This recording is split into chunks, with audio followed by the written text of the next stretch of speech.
Good afternoon, everyone. Good to see you all. Happy Tuesday. One element at the top, and then I will look forward to taking your questions. We'll start with Russia today. And the decision by Russian authorities to add imprisoned opposition figure Alexei Navalny and 8 of his allies to the registry of so-called extremists and terrorists is disturbing. Russian authorities already have effectively criminalized one of the country's remaining independent political movements with their earlier designation of Navalny-affiliated organizations as quote-unquote extremist.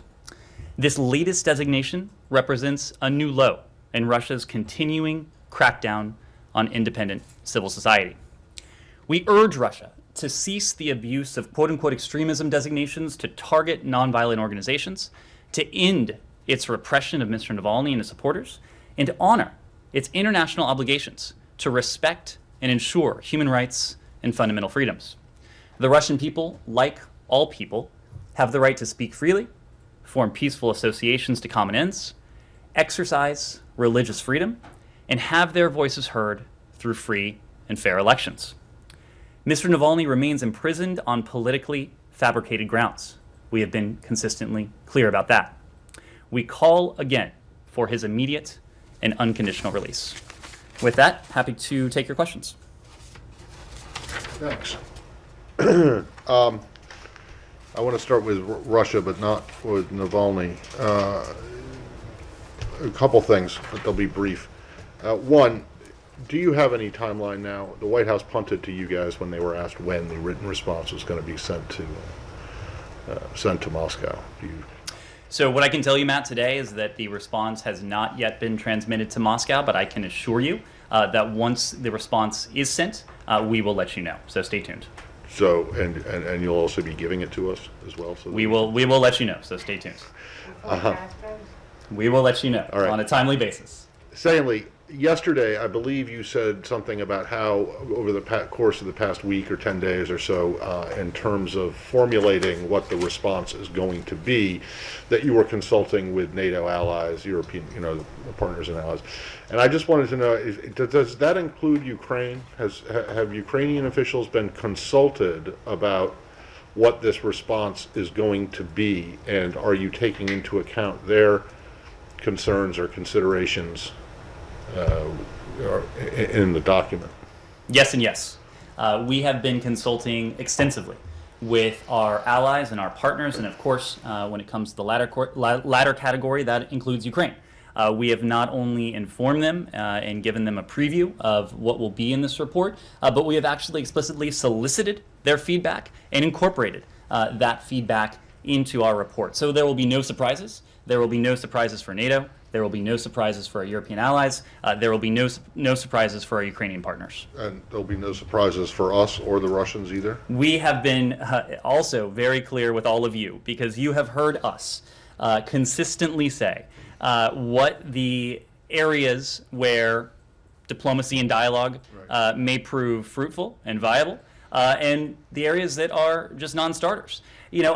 I take it from your questions that there's a perception that we have been less transparent or might be less transparent than the other side, than the Russians in this case. What I would say is that the Russians have held out one criterion, and that is their demands when it comes to NATO and open door, and we've been very clear about that. But we have also been very clear about specific areas, whether it's the placement of offensive missiles, whether it is transparency, whether it is exercises, whether it is broader arms control measures, where, if done on a reciprocal basis, there is the potential to enhance collective transatlantic and broader security. Those are areas where we've been very clear that we're willing to engage in dialogue. We have been consistently transparent with all of you, just as we have conveyed this very clearly and consistently to the Russian Federation. Well, there wasn't any implication in my question, but let me just ask this. I mean, is there going to be anything in there that the Russians aren't already aware of that are your positions? You will have to ask the Russians when they see the response. Because it sounds as though there won't be anything in there that's a surprise, which means that it's kind of a document that is kind of a dead letter, right? Well, look, if you're pointing to the fact that we have been very clear, both in public and in private, with the Russian Federation, with the Russian Federation in the Strategic Stability Dialogue, with the Russian Federation in Secretary Blinken's meeting with his counterpart, Foreign Minister Lavrov, last week, with the Russian Federation in the context of the NATO-Russia Council, with the Russian Federation in the context of the Organization for Security and Cooperation in Europe, the OSCE. Yes, we have been very clear about the areas where we believe dialogue and diplomacy has the potential to enhance our collective security. We've also been very clear about the areas that for us are just non-starters. For us, that would be fundamental violations of the founding principles of NATO and other foundational security instruments that have protected, enhanced, promoted unprecedented levels of security, stability, prosperity for the past 70 years. So you will have to ask the Russians for their response once they see our written report, but you are correct in one regard. We have been very clear and consistent about areas where diplomacy and dialogue may be fruitful, and areas where we are sincerely and steadfastly interested in engaging in that diplomacy, and areas where, for us, it's just non-negotiable. Last one. This morning, one of your colleagues over at the White House on a background call said that if it gets down to the point where you're going to impose sanctions, quote, "we'll start at the top of the escalation ladder and stay there." And I'm just wondering, is that a wise thing to do, to start at the very top, so that the only thing more that you could do would be some kind of military action? Let me take a step back and answer that question this way. First, you have heard from us consistently, you've also heard this consistently in the category of things we've been consistent about, that if any Russian forces move across the Ukrainian border, if there's a renewed invasion, it will be met with a swift, severe, and united response, not only from the United States, but also from our allies and partners. We have spoken consistently about the fact that swift, severe, and united response will be unprecedented, that it will entail measures that we intentionally eschewed in the past, including in 2014 when Russia last invaded Ukraine.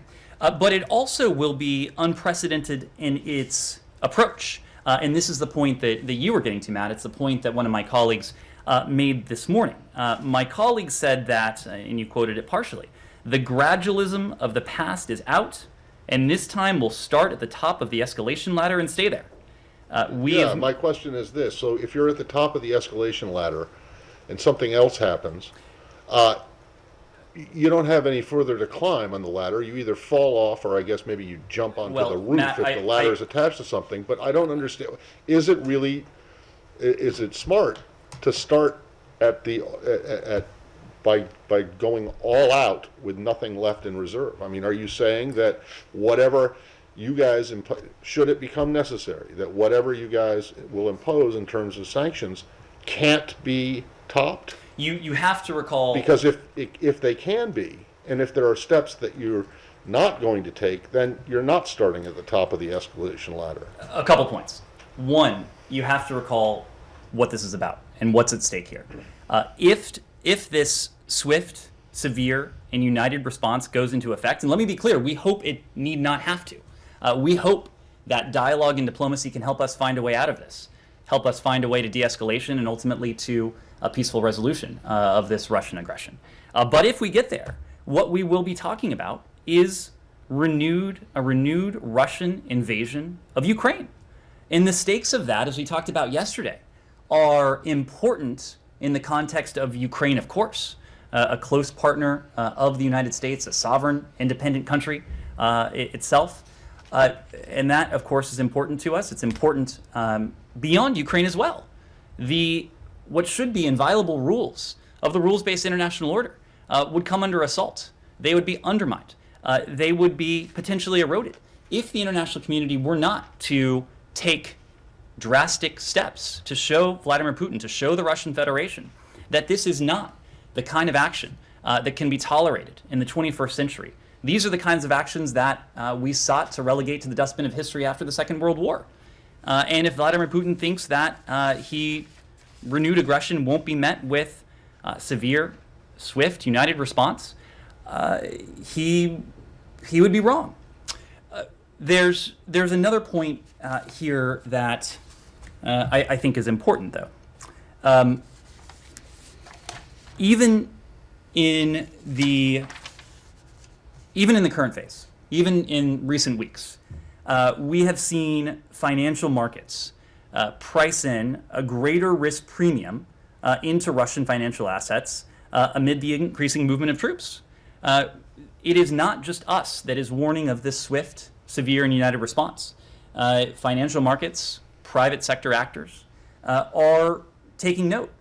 The Russian ruble recently hit its weakest level in over a year versus the dollar. And it's the worst performing emerging market currency so far this year. Russian sovereign borrowing costs in terms of the 10-year bonds, they have increased to their highest levels since 2016. Russia's stock market has sunk to its lowest levels in a year. But the other point, and market participants know this, is that what we're seeing now is nothing compared to what would befall the Russian Federation, the Russian economy, if Russia's invasion were to go forward. To your point, Matt, I just want to be clear about this. This is not about punishment. This is right now about deterrence. We are seeking to do everything we can in the prelude to what could be additional Russian aggression to deter a further Russian invasion of Ukraine. That is why it behooves us to be crystal clear with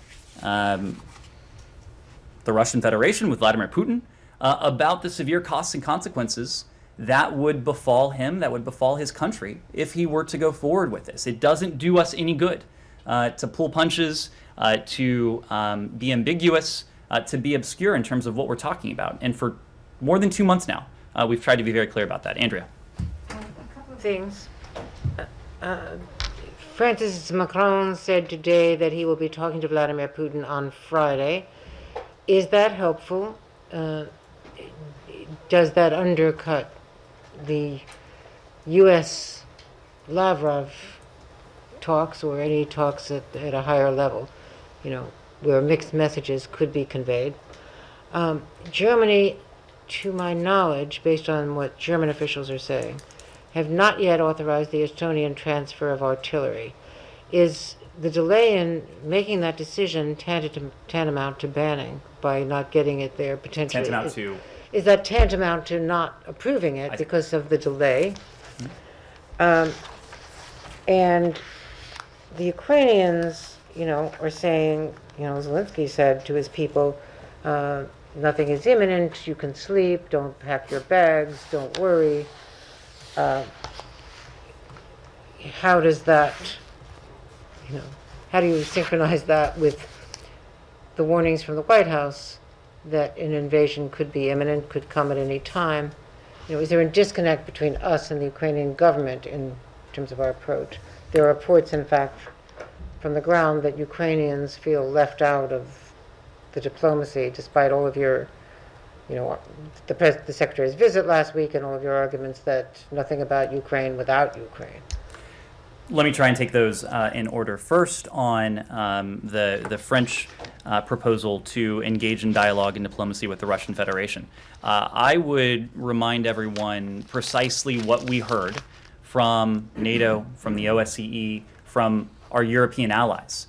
Their very positive, very warm reaction to the fact that the United States, in full consultation with NATO, with the OSCE, with our European allies, with the Ukrainians, as of a couple weeks ago, plan to sit down in the context of the strategic stability dialogue, the engagement that our Deputy Secretary of State, Wendy Sherman, led in Geneva. They have been very supportive of our bilateral engagements with now more recently Foreign Minister Lavrov. And they've been supportive for, I would say, primarily one reason.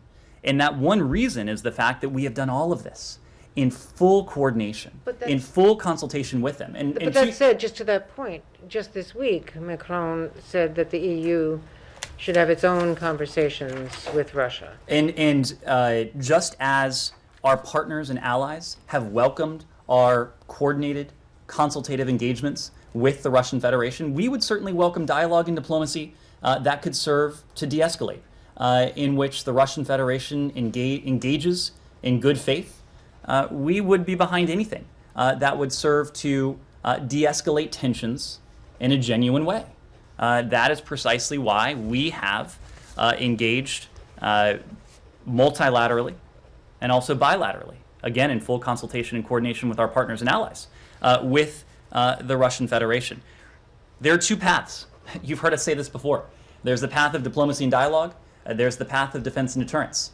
We are pursuing both paths simultaneously, knowing that we have to be ready for either decision that Vladimir Putin makes, and we know the fact that our allies and partners are engaged in diplomacy and dialogue. To us, that's a good thing. But it is incumbent in all of this on the Russian Federation to take steps to demonstrate that dialogue and diplomacy are viable, that they are a means to an end. This is not talking for the sake of talking. This is talking, sitting down in a principled, clear-eyed way in an effort to de-escalate tensions and peacefully resolve what the Russian Federation has needlessly provoked.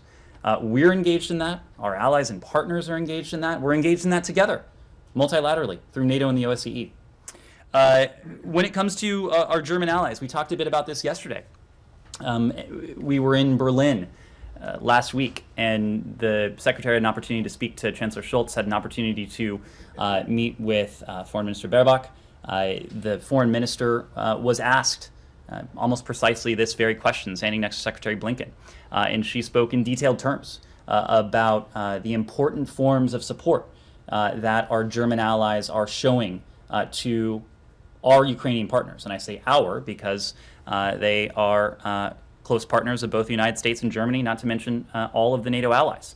So different allies are contributing different elements to this effort to reassure, to reinforce, to deter further Russian aggression. The key is that all of these forms of support are reinforcing. So whether it is the fact that the United States, for our part, has provided more than $650 million in security assistance in the last year, the more than in any previous year in history, whether it is the fact that Secretary Blinken himself has expedited and authorized the third country transfers that you have spoken to, whether it is the reinforcements that my colleague at the Pentagon has spoken to in recent days. We are making important contributions not only to the defensive security needs of Ukraine, but also to the reassurance efforts when it comes to NATO's so-called Eastern Flank. Our allies are very much doing the same. Different allies are contributing in different ways in a way that is mutually reinforcing. And then finally, your question about what we're hearing from our Ukrainian partners. Look, I would make the point that now is not the time for panic. Now is the time for preparation. That is precisely what we're doing. We have been clear about our concerns. We have been clear about the depth of those concerns. You all know why. You all know our reasoning. That reasoning is clear, given what we're seeing on Ukraine's borders, what we're seeing in what should be an independent sovereign country of Belarus, with the Russian military buildup there, what we're seeing with preparations for potential hybrid operations. All of this is cause for concern, but certainly no one is calling for panic. But just to follow up, because precisely I didn't get an answer on Germany. Different countries participate in different ways. Is it helpful if Germany prevents Estonia from helping to arm Ukraine? Or does it undermine the unity of the alliance? The alliance is united. There is no question about this. The alliance is united. You have heard this in the form of communiques and statements from the alliance itself. You don't have to take my word for it. But why would Germany stop artillery from going to Ukraine from a third country? Countries have different authorities, different norms, different traditions. This country, what I can speak to is what we're doing. And what we are doing is providing unprecedented levels of defensive security assistance to our Ukrainian partners in a way that we've done in the past, just on a scale that is unprecedented. Did the U.S. object? to them imposing this ban, if they do? Has the U.S. asked them to not interfere? We have had in-depth conversations with all of our NATO allies about the deterrent measures that we are prepared to take, about the response, the swift, severe, united response that we are prepared to take. Our NATO allies know precisely what we are doing. Many of the steps that you've just heard me detail in terms of our provision of defensive security assistance to Ukraine, in terms of the reinforcements that we are making and prepared to make to NATO's eastern flank. Different NATO allies are contributing in different and meaningful ways. Francesca. Thank you. Just to follow up on Andre's question on Macron's engagement, you're saying that everything you've done was made in coordination with your partners and allies. Would you say that Macron talking with Putin is done in coordination with the U.S.? Look, the level of coordination between our French allies and the United States has been excellent. I think our French allies would say the same. As you know, there even in recent hours have been very high-level discussions. So these consultations have been constant and consistent. So we feel that we have a good sense of what the alliance, what our allies are doing, and we know that we've been fully transparent with our allies and partners. So And the just coordination and communication is better than it was over AUKUS? Was that a question, or was that a jibe? Just a quick one. On the president said during his press conference, he kind of acknowledged that Ukraine is not going. It's not very likely that Ukraine is going to join NATO in the next upcoming years. Is this an acknowledgement you're ready to put in your written response? Just saying, we don't shut the doors, but it's not likely that Ukraine is going to join in the upcoming future. Francesca, we've consistently made the point when we talk about the foundational, inviolable principles, one of them, when it comes to European security, is the right of sovereign nations to choose their partnerships and alliances in any way that they see fit. It is written into NATO's charter that countries can aspire to join the alliance. Of course, there are a set of membership requirements. Those membership requirements are clearly spelled out, clearly delineated. It is the obligation and responsibility of each aspirant country to be in a position to fulfill those requirements. But NATO's door must always remain open to those aspirant countries that fulfill those requirements. That wasn't my question. My question is, are you ready to take the quote from President Biden in his press conference? The likelihood that Ukraine is going to join NATO in the near term is not very likely. Are you ready to take that quote and put it in your written response? An open door is an open door. That door will always be open. We're not going to take any move. We're not going to say anything that would. The president just did. I don't think the president did. I think the president said exactly what I reiterated just now. That NATO accession is predicated on a set of requirements that each aspirant country must fulfill. Kylie. Just because we're focused on this written response right now, I know you aren't going to preview exactly, what this is going to say, but for our expectation purposes, will this written response speak in broad terms that you have already made very public about the ideas that the U.S. sees for the U.S. and Russia potentially working together on strategic, stability and the like, or will it have specific ideas, specific proposals that are on the table for negotiation's sake? I think the answer to that is both. We've been very clear about the areas in which there may be some utility and where progress can be achieved when it comes to enhancing transatlantic security, when it comes to enhancing collective security, when it comes to addressing some of the concerns that Russia has put forward.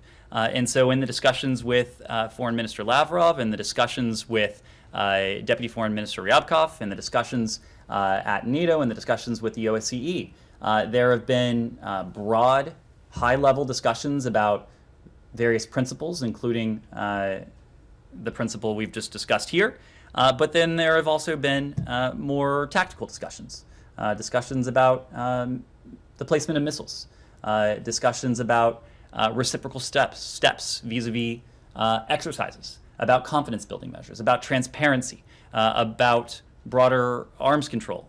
So the universe in which we can engage diplomatically, or at least in which we can engage diplomatically and potentially achieve some progress, we've outlined what that universe looks like. The Russians know that.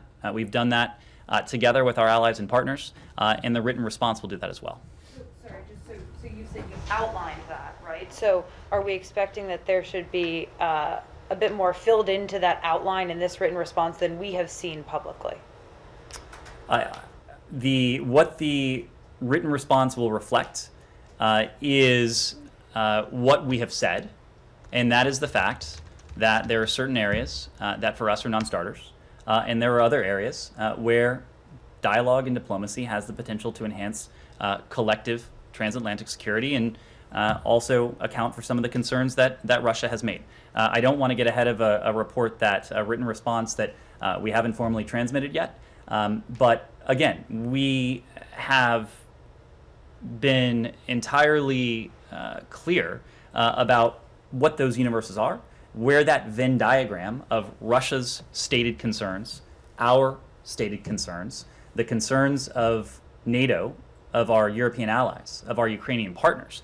We've been clear that there is an overlapping element of that Venn diagram, and that's what we're talking about here in terms of pursuing dialogue and diplomacy on the path towards de-escalation and hopefully a peaceful resolution of this needless Russian aggression. That is a proposition we're prepared to continue to test. We'll have to see how the Russians respond, what the next steps might be, but the next step will be transmitting that response to the Russian Federation. Yes? Thank you. Just to be clear, your answer to Francesco was no. You will not be including a characterization of the likelihood or not of Ukraine joining NATO. You said open doors and open doors and open door. And so I would say a couple things. One, an open door is an open door. Two, our response to the Russian Federation was drafted and is being drafted in full consultation and coordination and transparency with our European allies and Ukrainian partners. But it is a U.S. response. So it is not for the United States to speak to NATO's posture in any written response that we put forward. So I think for a couple reasons, that is not the kind of thing I would expect to see in any written response from the United States. Okay, when you talk about it not yet being transmitted, are you also saying it's not yet fully drafted, even though, because you keep saying that you're consulting still, even though you also are saying that it's everything we already know and have said, so you are still drafting, as well as not having. I don't want to characterize its state of completion. I will say that Secretary Blinken was clear that it will be transmitted this week, so I would just say stay tuned. Just wanted to ask, It will be a U.S. government response. I just wanted to ask, you and your colleagues sometimes talk about diplomacy and dialogue on the one side, defense and deterrence on the other, with President Putin kind of deciding in the middle, like some kind of magic 8-ball or something. But we're seeing signs on the ground. You mentioned the MOEX stock exchange, the ruble weakness. We've seen troops going into Belarus. We've seen NATO directing troops toward its eastern flank. Does that mean that the scope for diplomacy has narrowed? What it means is that we haven't seen the de-escalation that is necessary if diplomacy and dialogue is to prove successful. We've been very clear that, as we always are, that there is not a precondition for dialogue and diplomacy, but there is a precondition for that dialogue and diplomacy moving in the right direction and moving towards the end state that we hope to see, and that precondition is de-escalation. Is it moving in the right direction or the wrong direction? I mean, things rarely stand still in this world. Well, I don't think that we've seen any concrete indications of de-escalation just yet. Yes? Anything else on Russia, Ukraine? Sure. You were talking about the unity among allies. I wonder if you wanted to respond to the Croatian President Milanovic, who said Croatia would in no way be involved in this crisis if it's escalated, and they will, specifically said we will recall Croatian troops from NATO deployment. So, what is there real unity among your allies on this?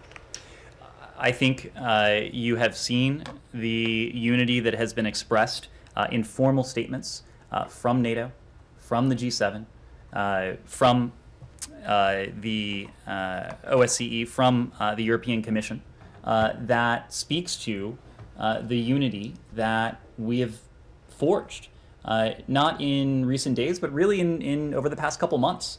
This is something that we have been hard at work at since we first started speaking to this in early November, if I recall. This is something that, as the information picture has developed, we have consistently shared information with allies and partners. We have engaged with our allies and partners in any number of fora, both in person, whether it was last month at the G7, whether it was at the NATO ministerial, whether it was at the OSCE.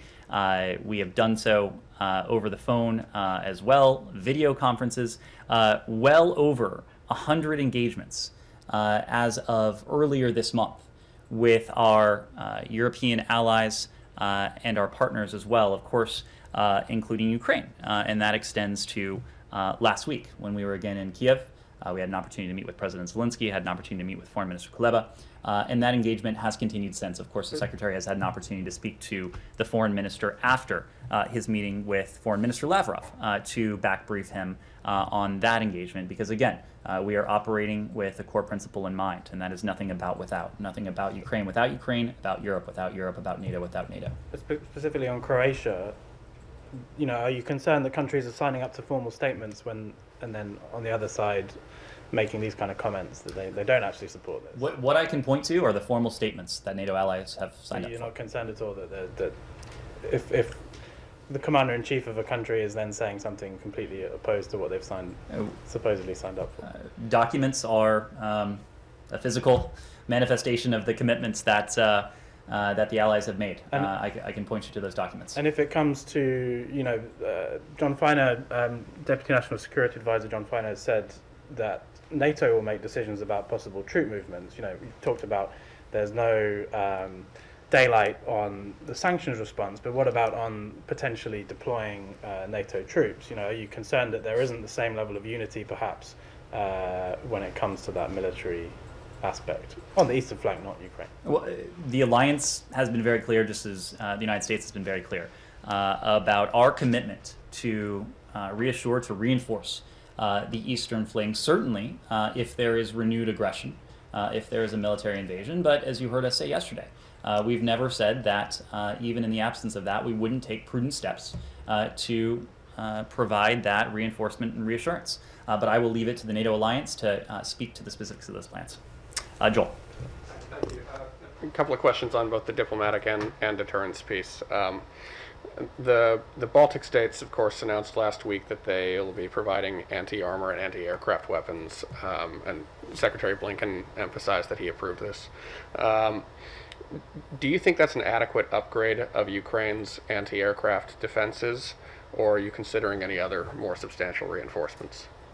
Well, what you're referring to is part and parcel of a much larger effort on the part of various countries around the world, including many in the NATO alliance, to provide additional defensive security assistance to Ukraine. You've heard me say this already today, but for our part, the United States has provided more than $650 million in the last year in defensive security assistance, more so than any previous year. The $200 million in additional security assistance that was approved last month, I believe the second delivery of which arrived overnight in Kiev. So you can speak to what our Baltic allies are doing, you can speak to what other European allies are doing, you can speak to what the United States is doing. And the totality of that should send a clear signal to the Russian Federation or any other aggressor that Ukraine's partners are providing and prepared to provide Ukraine with what it needs to defend itself. Right. I've heard questions. Should we expect more Stingers to go to Ukraine than the batch announced, or even Patriots? Anything to? Obviously, there's an imbalance of air, Russian air capability. So what I would say is that the second installment, I believe, of that of the deliveries associated with the 200 million that was approved last month in December by President Biden, those deliveries will continue in the coming days and coming weeks. You saw that there were pictures and imagery broadcast of that delivery overnight, and I expect you'll be hearing more about subsequent deliveries of defensive security assistance in the days and weeks to come. We've provided some details of that. I believe last weekend we spoke to 200,000 pounds of ammunition that was provided to our Ukrainian partners, but we're of course not detailing all elements of that defensive security assistance we're providing. On the diplomatic side, the French have talked about sort of reviving the Normandy format, or to some extent. Do you see the implementation of Minsk II as a diplomatic off-ramp from this threat of a new invasion? And would that require Ukraine to move towards some kind of special status for Donbass before recovering control of its border there? Minsk is an important roadmap. It's an important ingredient. We see full implementation of the Minsk Accords as an important way forward. It's also a fact that there's one country that has been the primary violator of the Minsk agreements, and that one country is Russia. You heard Secretary Blinken in the OSCE in Stockholm last month delineate, almost line by line, the various elements of those agreements that the Russian Federation has not lived up to. In all of our engagements with Russia, the United States, our NATO allies, we have made clear the importance of full implementation of the Minsk agreements. And again, there is one core violator of those agreements. Yes? So your Pentagon counterpart said yesterday that the U.S. is ready to send more capabilities to the eastern flank countries independently of NATO if they need it. He said that. And well, these countries have been pretty open about their desire for an increased U.S. presence. So does that mean that it's basically a done deal? And when might we expect a decision? And second, if I may, the Belarusian dictator Alexander Lukashenko felt necessary recently to stress that he will not allow any occupation of Belarus, presumably by the Russian forces that are coming, which of course prompted concerns that this is in fact what might happen. And there have been concerns about that. Are you concerned about such a scenario of Russian forces basically occupying Belarus? So to start with your first question, I know my Pentagon counterpart and predecessor has spoken to this in recent days. He's spoken to the number of service members at a heightened state of readiness and contextualize the fact that this order will ensure that they are a heightened preparedness to deploy and provide support should they be called upon. But he was also clear that they have not been activated for deployments. These are the types of decisions that will be made as an alliance, as the full NATO alliance. So I would defer to my Pentagon counterpart and to NATO to speak to the next steps. So if he also said that the U.S. might send additional capabilities independently of that NATO response force if there's a need, and he said that the U.S. is open to provide that. So is that, I mean, Baltic states and Poland have been pretty open that they want this increased presence. I will leave it to my Pentagon counterpart to speak to potential deployment of service members. They've spoken extensively to this yesterday and in recent days. When it comes to Belarus, we have been clearly voicing our concerns with the military buildup in what should be an independent, sovereign country. Russia's surging of troops into Belarus is a cause for deep concern. That surge, as I alluded to a moment ago, threatens Belarus's sovereignty. It undermines its status in some ways as an independent country. We also know that Belarus has been an increasingly destabilizing actor in the region. You need look no further than the Lukashenko regime's attempts to cruelly weaponize the flow of innocent migrants, the migrant crisis that the regime orchestrated. And the other point I would make is that just as we've been clear with the Russian Federation about the severe costs that would befall them were this to move forward, in recent days we've also made clear to Belarus that if it allows its territory to be used for an attack on Ukraine, it would face a swift and decisive response from the United States and our allies and partners. We would, if an invasion were to proceed from Belarus, if Russian troops were to permanently station on their territory, NATO could well have to reassess our own force posture in the countries that border Belarus. But to your question, the permission structure that the Lukashenko regime has provided to Vladimir Putin to station a large number of Russian troops on what should be sovereign Belarusian soil, that is an affront to Belarus's sovereignty. It is another indication that this is a regime that has little regard for its own people, little regard for the state, and the most regard for the survival, the welfare of the regime itself. One more question on Russia, Ukraine? Sure.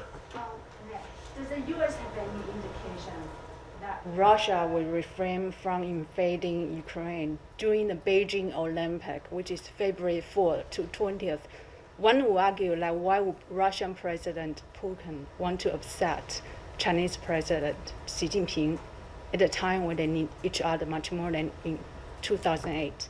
That's a question that is better posed to Vladimir Putin.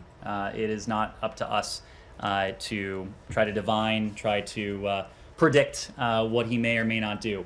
It is, however, a simple historical fact, as Secretary Blinken alluded to a couple days ago, that a previous Summer Olympic Games, if I recall, did not prevent Vladimir Putin from going into another independent country. So I think all that says, you'll have to ask Vladimir Putin.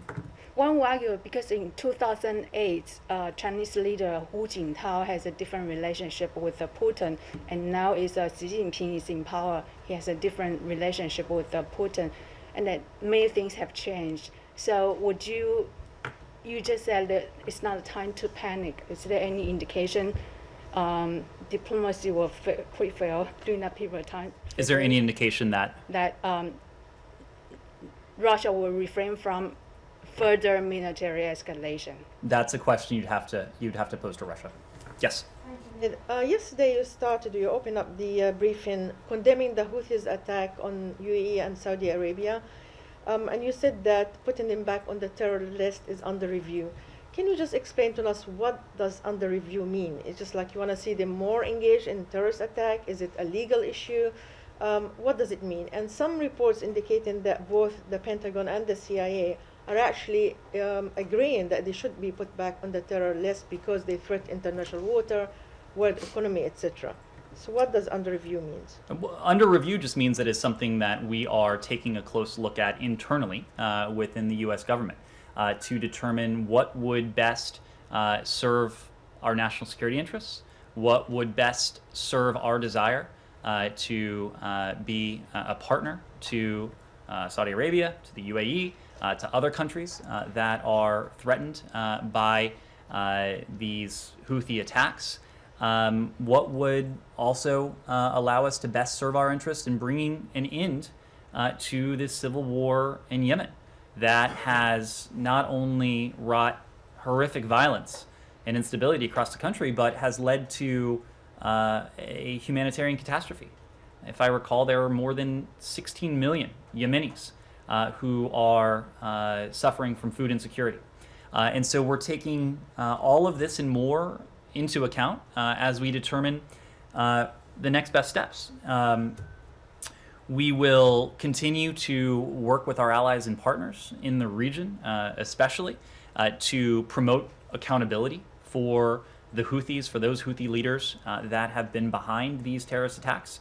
We have done this in recent weeks and recent months using a variety of tools, including sanctions. I would venture to guess you will see additional steps on our part to hold to account those Houthi leaders who are responsible for these reprehensible attacks. As I said yesterday, we're not going to relent in designating Houthi leaders and entities involved in military offensives that threaten civilians, that threaten regional stability, that perpetuate the conflict, those who are responsible for some of the human rights abuses or the violations of international humanitarian law, or that exacerbate the humanitarian crisis. When you talk about the humanitarian crisis, there is one actor that is primarily responsible for the suffering of the Yemeni people, the widespread suffering of the Yemeni people, and that is the Houthis.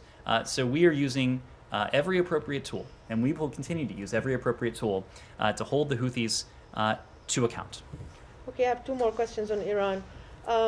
The former prisoners who've been held in jail in Iran went on hunger strike in Vienna, as you know, and Rob Mali issued a statement. They wanted basically to make sure that the release of U.S. hostages in Iran is a precondition to negotiation with the Iranian regime.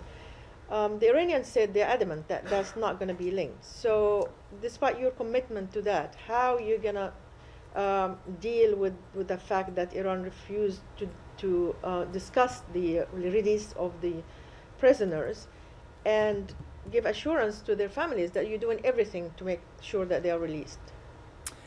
So let me spend a moment just on Barry Rosen, one of the former embassy hostages you referenced. And you heard us welcome the end of Mr. Rosen's hunger strike, and we applaud his heroic efforts to help secure the release of all foreign and dual nationals held by Iran. This is a challenge that continues to have, to your question, our full attention. Barry Rosen, his colleagues, they are heroes. And that's why Special Envoy Mali met with Mr. Rosen in Vienna and will, of course, meet with him again at any time to hear his important perspective, to hear his thoughts. We are deeply moved by his commitment to the release of those American citizens and third country nationals who are wrongfully detained in Iran. It's a commitment that we completely share. You heard from the Special Envoy that we are continuing to pursue separate, indirect talks with Iran to secure the release of those who are unjustly held by the regime.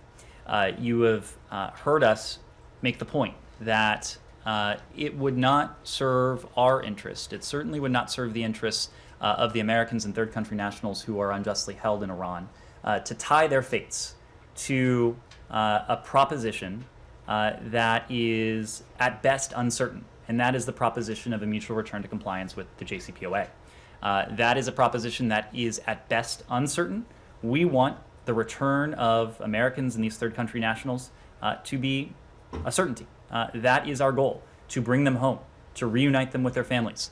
And so, of course, we do not want to have anything unnecessarily stand in the way. So we'll continue to treat these issues as separate as we strive to secure their release. Okay, Francesca? and one more on Iran. Is there any division within the negotiation team in Vienna? I mean, is Mr. Nephew or in agreement with your policy, or does he disagree that the way you're handling imposing the sanction on Iran, the way you want to implement it, is different than that of Rob Mali and others? Well, I'm fortunate to say that Richard Nephew is still a member of the State Department team. He no longer serves as the Deputy Special Envoy for Iran, but as you know, a year into an administration, personnel moves are common.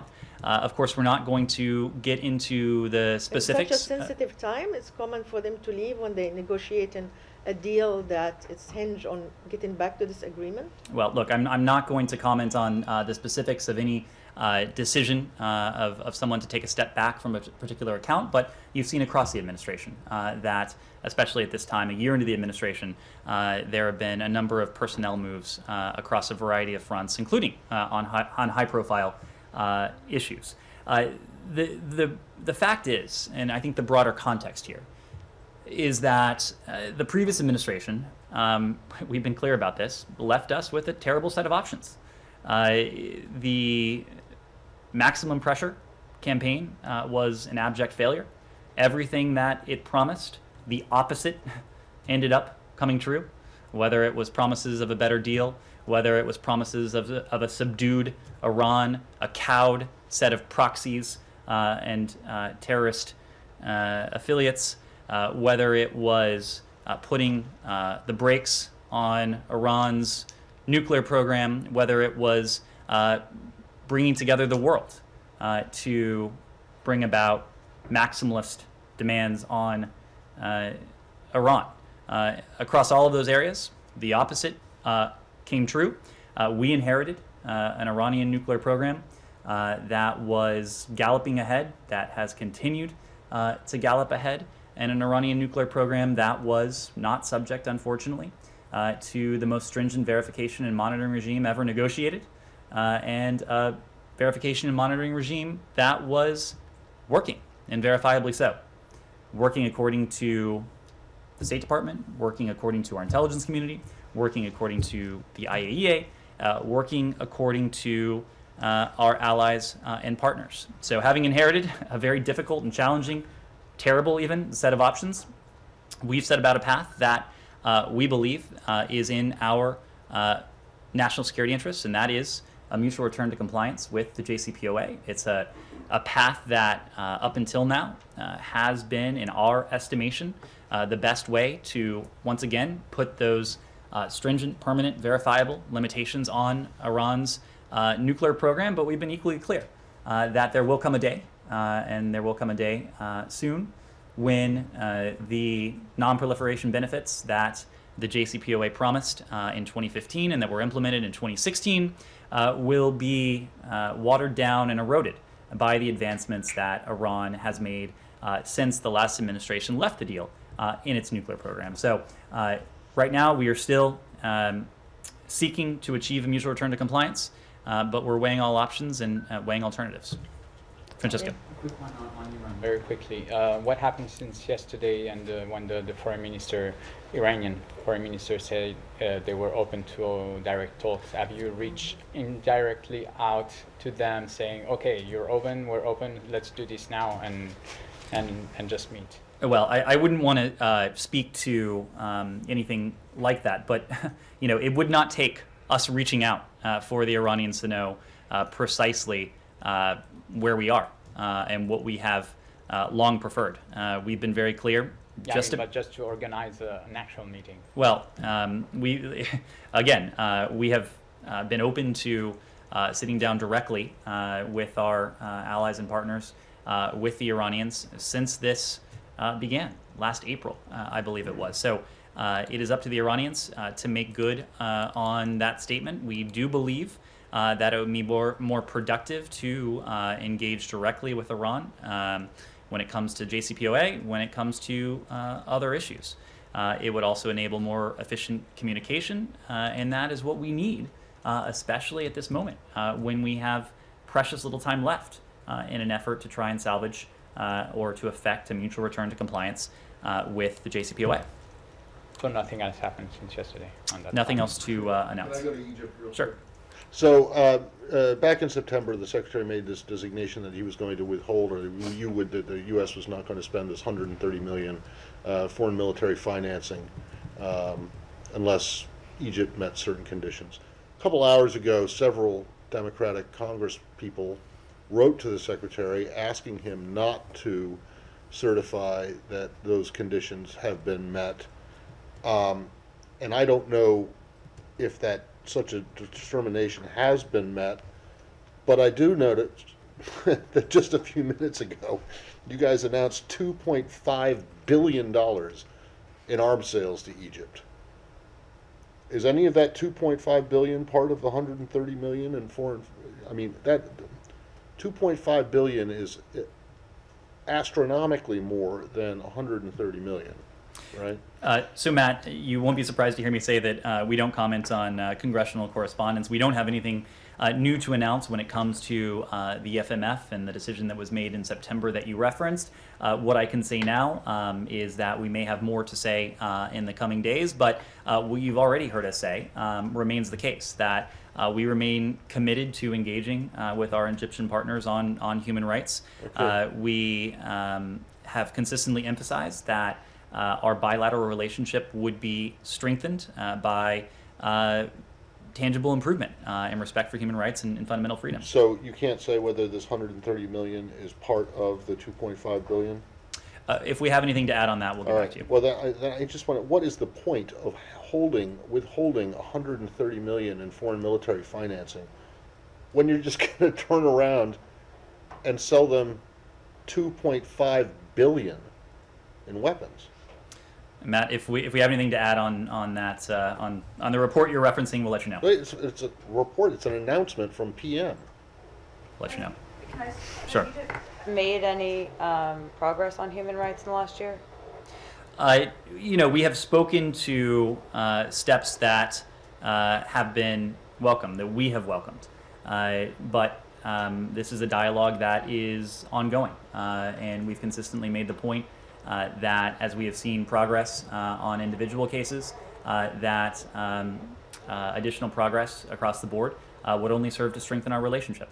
Our relationship with Egypt is fundamentally important across any number of realms when it comes to regional security, when it comes to counterterrorism, and so of course we would like to see that relationship strengthened even more, and one way to do that is additional progress on human rights. Yes, Andrea. 2 more cruise missiles, 5th launch in 1 week from North Korea. Do you have a new policy to try to get them to answer your messages? Well, not yours personally.